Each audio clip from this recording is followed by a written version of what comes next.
l'église doit jouer son rôle. Normalement, l'église doit être toujours dans l'opposition au nom du bien du peuple. L'église ne peut pas être au pouvoir. L'église est toujours dans l'opposition pour dire à ceux qui sont dans le pouvoir, faites mieux. Vous avez fait bien, ok, mais faites mieux. Oh, ici, vous ne faites rien. C'est ça le rôle de l'église. L'église est toujours du côté des faibles, du côté des petits. Et ça ne va pas changer aujourd'hui.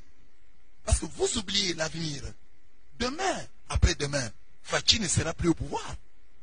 C'est peut-être quelqu'un d'autre qui sera au pouvoir. Vous demanderez quoi au cardinal de l'époque, de ce temps-là? Vous lui demanderez quoi? De soutenir. Hein? L'autre là qui sera au pouvoir, après 10 ans, après 20 ans. Pensons à l'avenir. Pensons à l'avenir. L'église doit jouer son rôle. Interpeller le pouvoir. Poser des questions aux gens du pouvoir. Et les secouer. C'est ça le rôle de l'église. Parce que s'ils ne sont pas secoués, ils ne feront rien. Ils ne feront rien. Je vous le répète, ils ne feront. Il faut les secouer. Le pouvoir politique est en lui-même corrupteur. Il corrompt.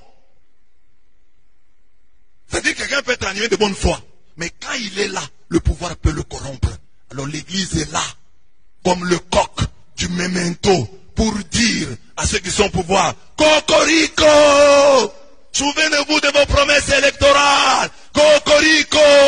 Vous avez dit, vous mangerez et vous vous rassasierez. Nous ne nous sommes pas encore rassasiés.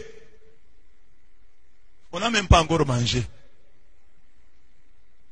C'est ça le rôle de l'église. C'est ça le rôle prophétique. Et aujourd'hui, quand nous prêtres nous parlons, oh, laissez seulement les pastorats devenir politiciens. Non, moi je n'ai pas envie de devenir politicien. Moi je fais mon travail. Dans la Bible, Moïse parlait à Pharaon. Dans la Bible, Nathan parlait à David. Aujourd'hui, moi je parle aussi aux politiciens. Parce qu'ici, si j'interpelle les médecins, je fais la médecine,